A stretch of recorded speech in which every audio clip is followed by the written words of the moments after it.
Smokey Yunick, Daytona, 1969. The officials thought the scales were broken. The gauges said the car was legal. The rulebook said it shouldn't be fast.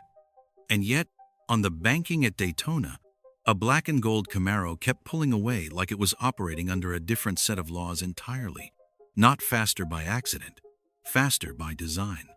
Faster in a way that made grown men in NASCAR jackets stare at clipboards they no longer trusted. On that day, the problem wasn't horsepower, it was humiliation. Because every lap that Camaro completed without failing inspection was another public reminder that the sport's smartest enforcers had been outthought. Smokey Yunick didn't sneak past the rules, he walked straight through them, smiled, and dared anyone to explain how he'd done it. And nobody could. Not the inspectors, not the engineers, not the executives watching from air-conditioned suites as their authority evaporated at 190 miles an hour. This wasn't a miracle build. It wasn't luck. It was a confrontation. Smokey had been warning NASCAR for years that their rulebook measured parts, not intentions. That it punished obvious cheating while rewarding invisible intelligence. In 1969, he finally proved it in public. The Camaro didn't just pass tech, it embarrassed it. Every bolt sat where it was supposed to. Every measurement landed inside tolerance. And still, the car behaved like it was carrying a secret no one else was smart enough to see. In the garages, panic spread faster than rumors. Rival crews tore down engines that had already been torn down twice. Engineers ran numbers that refused to add up. Drivers came back from practice shaking their heads, saying the same thing in different words. That car doesn't make sense. It accelerated where it shouldn't. It saved fuel where it should have burned it. It came off corners with a violence that felt unfair, even when fairness said it was legal. And Smokey? Smokey leaned against the pit wall like a man watching a slow-motion train wreck he'd planned months ago. He knew something the rest of them didn't, or worse, he knew how they thought. NASCAR inspected for excess. Smokey engineered absence. They looked for illegal parts. He built legal ones that did illegal things. They trusted the process. He weaponized it. What terrified the sanctioning body wasn't just that the Camaro was winning, it was that they couldn't explain why, because explanation meant control. And control was slipping. Meetings were called. Phones rang late into the night in Charlotte. Lawyers and engineers argued over whether a car could be disqualified, simply for being smarter than the rules that governed it. No one wanted to say it out loud, but everyone felt it. If Smokey Yunick was allowed to keep going, NASCAR would have to admit that their authority had limits. This Camaro wasn't just a race car. It was a stress test, a rolling audit of NASCAR's intelligence, and it was exposing cracks that went far deeper than one season or one rulebook. Because if one man could build something this dominant without breaking a single written rule, how many others could follow? And what would that do to the sport? By the end of 1969, NASCAR would change. Not because Smokey cheated, but because he didn't. Because he proved that the most dangerous power in racing wasn't hidden in cubic inches or fuel flow. It was hidden in assumptions. This is the story of the Camaro that forced NASCAR to blink. This is the story of Smokey Yunick's illegal but legal engine. In the sweltering heat of Daytona, 1969, a Camaro rolled onto the track that didn't just turn heads, it stopped hearts. Under its hood was something that, on paper, shouldn't have existed. A hidden powerhouse, so meticulously engineered that competitors and NASCAR officials alike first dismissed it as rumor. Yet lap after lap, it carved through the field with a precision and ferocity that defied expectation.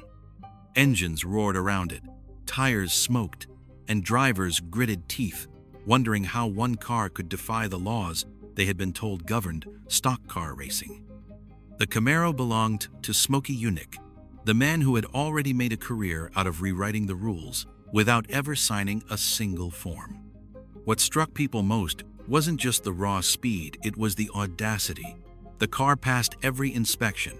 Its weight was legal. Its dimensions matched the templates. Yet the engine, whispering and growling behind the black and gold paint, was a hidden symphony of ingenuity, a system so concealed that NASCAR didn't even know which rules it had broken. Officials watched, baffled, as the Camaro lapped the track, pit strategy unfolding flawlessly, fuel consumption optimized beyond belief, and acceleration curves no engineer had thought possible. In a sport defined by horsepower and regulation, Smokey had built a ghost, a machine that obeyed the law while simultaneously bending it to the breaking point. Back in the pits, rival crews cursed and ransacked blueprints, trying to find a hint, a loophole, a flaw. Every measurement was checked twice, every nut and bolt scrutinized, but nothing betrayed the true heart of the car. To the casual eye, it was a Camaro like any other. To the trained, paranoid eyes of NASCAR inspectors, it was a nightmare hidden in plain sight. The engine layout, the hidden plumbing, the unseen valves and pressure systems all combined to create a beast that was untouchable, untamed, and utterly unaccountable. Those close to the program later admitted that what Smokey had done was not merely mechanical genius, it was strategy. Every component was placed to deceive the rules while maximizing power. The first sighting of the Camaro on track became instant legend. Drivers reported sensations that were impossible. The car seemed to anticipate corners. Throttle response was surgical. And yet, somehow, the engine never sputtered, never faltered, never burned through a single ounce of fuel faster than intended. One veteran driver later recalled, "It was like it had a mind of its own. You'd think you could pass it, then it was gone again. I swear, I never saw another machine like it in my life." Panic began to settle in among NASCAR officials. Here was a car that was legal, illegal, and untouchable all at once.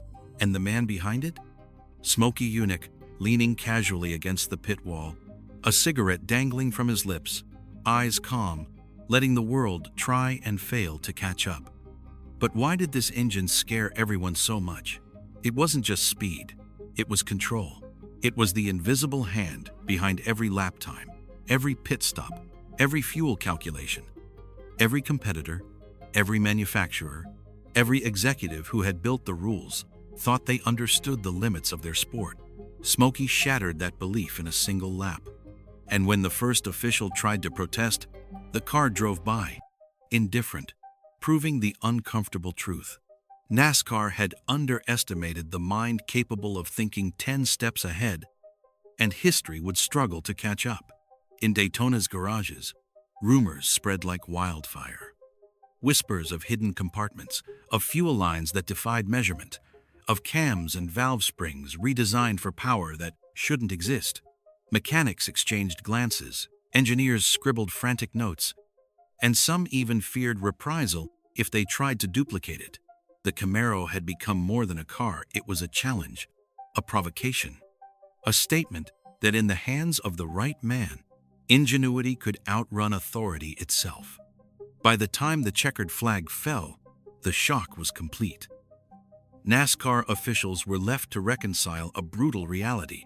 The Camaro had not cheated, yet it had won. It had rewritten expectations, shattered assumptions, and forced the sanctioning body to confront a terrifying truth. Smokey Yunick was untouchable. Not because he was faster, but because he had discovered the art of hidden power, and power, in this case, was invisible, untraceable, and unstoppable. The story of this 1,969 Camaro would not be told in engine specs or technical manuals. It would be whispered in garages, debated in boardrooms, and etched in the memories of anyone who witnessed it. And for those who understood the real weight of it, one question lingered, heavy and uncomfortable.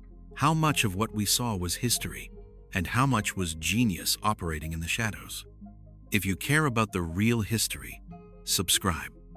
Smokey Yunick wasn't born to follow rules, he was born to rewrite them. In 1969, at age 42, he was already a legend. A man whose reputation made rivals nervous, and NASCAR inspectors nervouser. To outsiders, he was just another mechanic with a penchant for black and gold paint. To those who worked in his garages, he was an architect of chaos, a man who treated physics like a canvas and rules like suggestions. The Camaro wasn't the first time he'd outwitted officials, but it was perhaps the most audacious. Every inch of its frame, every valve in the engine, every hidden reservoir told a story of premeditation. Smokey wasn't building a car, he was building a weapon, a silent rebellion against a system that assumed compliance. The car's engine was the culmination of years of obsession. Those close to the project later admitted that the design began in whispered conversations over blueprints that no one else could understand, scribbles of calculations on greasy shop walls, and late nights where only the hum of an engine and the smell of gasoline kept him company. Smokey had already mastered tricks that rival crews didn't even know existed. Camshafts with illegal but legal profiles, hidden valve timing adjustments that skirted tolerances, and airflow pathways that bent the very limits of NASCAR's regulations. Every adjustment had a purpose, but to the untrained eye, nothing appeared amiss. Every time NASCAR tightened inspections, Smokey's mind moved faster, finding the cracks in their methods and exploiting them before anyone could blink. This Camaro's engine was called illegal but legal, not for flair, but because it was meticulously engineered to exist in a gray area of the rulebook. One official later confided, privately and under the threat of reprisal, "We measured it 20 times, and every time it passed. And every time, we were certain it shouldn't." The engine was a lesson in controlled deception. High compression pistons that maximized torque without tripping any thresholds. A fuel system so precisely balanced it allowed for bursts of power beyond expectations, all while consuming less than regulation limits. Every race, the Camaro's engine sang a quiet but terrifying song. Compliance in plain sight, superiority in every turn. Competitors weren't just losing races, they were losing faith in the very rules meant to protect them. The man himself treated the engine like a living thing. Mechanics were expected to understand function, but never intent. Tubes were routed not for visibility, but for control. Valves, disguised as innocuous components, regulated flow in ways that seemed impossible. Smokey would lean against a workbench, cigar smoldering, and watch his crew test the car on secluded tracks. Engines would rev, tires would squeal, and he would make adjustments with a kind of calm fury, muttering numbers under his breath, eyes scanning for discrepancies only he could see. Every move they think is cheating. It's just a conversation with the machine, he told one young mechanic who dared ask too many questions. And in that conversation, the machine always obeyed him. The Camaro's testing phase was a theater of intimidation. NASCAR officials, curious and increasingly anxious, sent observers to measure, weigh, and inspect. They thought they could catch Smokey off guard, but he anticipated every move. When the inspectors arrived, the Camaro would idle calmly, seemingly normal, while its hidden systems performed silently, ensuring that every potential infraction was anticipated, corrected, or masked. One veteran inspector admitted, years later, "We came thinking we'd uncover something. We left thinking we'd been played by the smartest man in the sport, and maybe we had." Rival crews watched with a mix of awe and fear. Men like Junior Johnson, Richard Petty, and David Pearson whispered in garages and paddocks. "He's not just building cars," they said. "He's building the future, and we're not invited." Every time the Camaro left the pit lane, it left a trail of uncertainty. Could this engine be replicated? Should it be challenged? And if challenged, could the rules even stand against a mind like Smokey Yunick's? The answers were unknowable. The car blurred the line between engineering genius and outlaw recklessness, and in doing so, it forced a reckoning with the very concept of fairness in racing. By mid-season, the Camaro had become more than a car, it was a symbol. A black and gold statement parked in plain sight that whispered to every competitor, every NASCAR official, every manufacturer, Intelligence was the ultimate advantage. And while the engine roared on track, in garages and offices, meetings and phone calls were being held to try and contain it, to catch Smokey in a moment of hubris, yet every attempt failed. Every calculation, every new regulation, every inspection only highlighted the uncomfortable truth. No one could outthink him. And so, the Camaro rolled on, lap after lap, a mechanical ghost haunting every race, every rulebook, every assumption. It was invisible, untouchable, and unstoppable. And for those who watched closely, a new question emerged, one that would follow NASCAR for decades. How far could a single mind bend reality before the system finally breaks? By the summer of 1969, Smokey Yunick's Camaro was no longer just a car. It was a problem. Officials in Charlotte were losing sleep, spreadsheets and logbooks cluttering desks as they tried to track lap times, fuel consumption, and pit stops. Every race brought the same story. The Camaro appeared perfectly legal, yet it left the field in tatters. Crew chiefs whispered about secret fuel flow, engine output they couldn't calculate, and adjustments that seemed to defy logic. Senior inspectors, men who had seen decades of racing, were forced to admit, privately and grudgingly, that they were chasing shadows, and those shadows were all Smokey. The first confrontation came at a mid-season superspeedway in Daytona. NASCAR dispatched a full team of inspectors experienced, meticulous, intimidating, to examine the Camaro down to the last bolt. The inspection began at dawn. Crew members moved nervously as rulers, calipers, and flow meters were brought out. Cameras clicked incessantly, recording every inch of the car's chassis, engine, and fuel system. The inspectors worked like detectives at a crime scene, each measurement a piece of evidence, each test a probe into the unknown. They expected a violation, a flaw, anything that could justify disqualification. But there was nothing. Not a single component stepped outside the letter of the law. Pistons, valves, camshafts, and fuel lines all checked out. Pressure readings fell within allowable tolerances. Weight limits were met. The engine roared when fired, perfectly tuned, yet untouched by scrutiny. And still, the car's performance was unmatched. The officials were stunned. They had been trained to look for excess, for error, for overreach, but they had never encountered precision crafted to exploit assumption rather than break rules. Tension escalated fast. Rival crews Ford, Pontiac, Dodge demanded explanations. Meetings erupted in garage bays, paddocks, and conference rooms. Some argued for blacklisting the car, others for rewriting the regulations mid-season.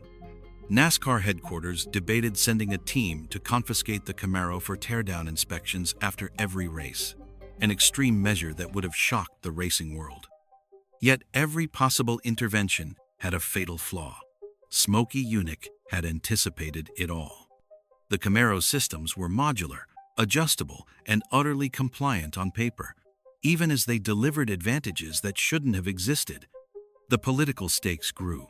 Sponsors worried about credibility. Drivers feared unfair competition. Officials worried about embarrassment. In whispered conversations, some admitted to fearing the public fallout of taking on Smokey directly. To disqualify the Camaro outright would appear heavy-handed, almost petty. To ignore its dominance would suggest incompetence. It was a trap, and NASCAR was caught in the center. Meanwhile, Smokey remained calm, cigar in hand, watching from the pit wall as his car performed flawlessly. He didn't gloat. He didn't taunt. He simply let the machine speak louder than words ever could. The most dramatic moment came mid-race when Junior Johnson, behind the wheel of Smokey's creation, navigated a high-speed stretch with a precision that seemed supernatural. Engines screamed, tires smoked, and the Camaro accelerated out of corners like a predator calculating its strike. Other drivers strained to keep pace. Officials stood trackside, clipboards in hand, jaws tight. Every lap revealed the uncomfortable truth. The car was untouchable. The rules were irrelevant, and the man who built it had outsmarted the system. In garages and grandstands, murmurs began. This was no ordinary mechanical advantage. This was genius operating in the gray zone of legality. Back in Charlotte, meetings became confrontations. Veteran inspectors argued with executives, arguing over what could be done without inciting scandal. Legal counsel debated whether to amend rules retroactively, a dangerous precedent that could haunt NASCAR for decades. Engineers examined diagrams, trying to reverse engineer the engine, yet every calculation seemed to fall short. The Camaro's engine had become a moving paradox, utterly compliant, yet unstoppable. Officials later admitted that the psychological impact was worse than the technical one. Competitors began to doubt themselves, sponsors questioned fairness, and NASCAR realized that control, long thought absolute, was slipping. Smokey Yunick didn't just win races. He destabilized a system built on authority and trust. By exploiting ingenuity, anticipation, and human assumptions, he forced NASCAR to confront a nightmare scenario, a competitor whose mind operated beyond the reach of enforcement, whose machines obeyed his strategy with precision, and whose brilliance made the entire regulatory framework fragile. The Camaro became a ghost on the track, a symbol of unstoppable intellect, a warning that no amount of oversight could contain a man who anticipated every move before it happened. As the 1969 season wore on, the story spread like wildfire. Mechanics across the Southeast whispered about the illegal but legal Camaro. Inspectors debated in private, furious and humiliated. Rivals stayed awake at night, wondering if they had missed some hidden principle, some clandestine advantage buried in the car's design. And through it all, Smokey Yunick remained untouchable, untamed, and utterly unrepentant. The race was no longer just about speed. It was about intelligence, cunning, and the audacity to defy a sport that believed it could control its champions. By the closing months of 1969, the Camaro had become more than a car. It was a symbol of fear, envy, and raw ingenuity. NASCAR was reeling. Meetings in Charlotte stretched late into the night, the tension palpable even through closed doors. Executives debated sanctions, rule rewrites, and post-race teardowns. Yet every proposal hit the same wall. Smokey Yunick had designed his Camaro to exist in a gray zone so narrow and precise that any direct attack risked public humiliation. Every inspection, every measurement, every theoretical limit was anticipated. The man had built not just an engine, but a fortress. Rival teams were frantic. Mechanics dissected photographs, sketched diagrams, and rebuilt engines in desperation, chasing shadows. Money was wasted on wild theories, and credibility was lost when none of their efforts worked. Drivers who had once respected Yunick now spoke of him in hushed tones, half awe, half fear. Junior Johnson himself admitted that driving the Camaro felt like partnering with a machine that had a mind of its own, intelligent, ruthless, and always one step ahead. The car didn't just outrun competitors, it demoralized them, shattered expectations, and made every other team question their assumptions about speed, power, and compliance. NASCAR officials finally decided they could no longer ignore the psychological impact. The public couldn't see a legal car dominating beyond comprehension without questions of fairness rising. In boardrooms, letters were drafted to amend rules, clarifying previously vague measurements and introducing inspections designed specifically to target Yunick's ingenuity. But even then, insiders admitted privately that enforcing these changes would be nearly impossible. Every loophole closed revealed 3 more, each carefully engineered. It was a chess game, and Smokey had already mapped out the board for the next 5 moves. The fallout wasn't confined to the track. Sponsors became anxious, fearing association with a car that could be perceived as bending or even breaking the rules. Some withdrew support, quietly worried that their brand would be tainted. Media coverage oscillated between admiration and suspicion, painting Yunick as either a mechanical genius or a cheat. His name became a rallying point in garages across the country, an icon for ingenuity, a warning for those who relied solely on rules, and a ghost story whispered in technical briefings. Yet Smokey himself remained calm, unshaken by pressure from regulators, media, or rivals. In Daytona Beach, he smoked his cigars, tipped his cowboy hat, and adjusted engines with the meticulous patience of a man who had already predicted every reaction. The Camaro was more than a weapon of speed. It was a statement. Authority could be outsmarted, inspections could be manipulated, and creativity could outlast bureaucracy. Even as NASCAR rewrote the manuals, added inspection protocols, and tightened oversight, the legacy of the Camaro endured as a benchmark for audacious engineering. The most haunting truth of all? No rule, no measurement, no committee could truly stop Smokey Yunick. Every modification, every inspection, every debate only confirmed what those closest to the program had already realized. Genius cannot be contained. The Camaro's dominance was both a technical marvel and a psychological weapon.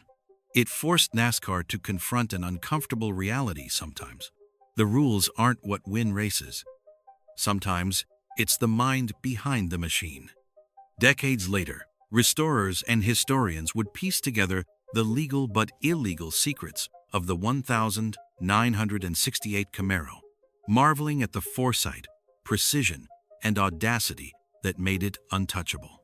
Photographs, blueprints, and faded memories revealed a system designed to exploit every assumption, every gap in enforcement, and every human expectation. The result wasn't just a car that broke records, it was a car that broke the sport's sense of control. And in garages across America, whispers of Smokey's Camaro persisted, a reminder that brilliance doesn't always follow the rules, that outlaw engineering leaves scars on the system, and that one man's vision can rewrite history without ever touching a pen. If you care about the real history, subscribe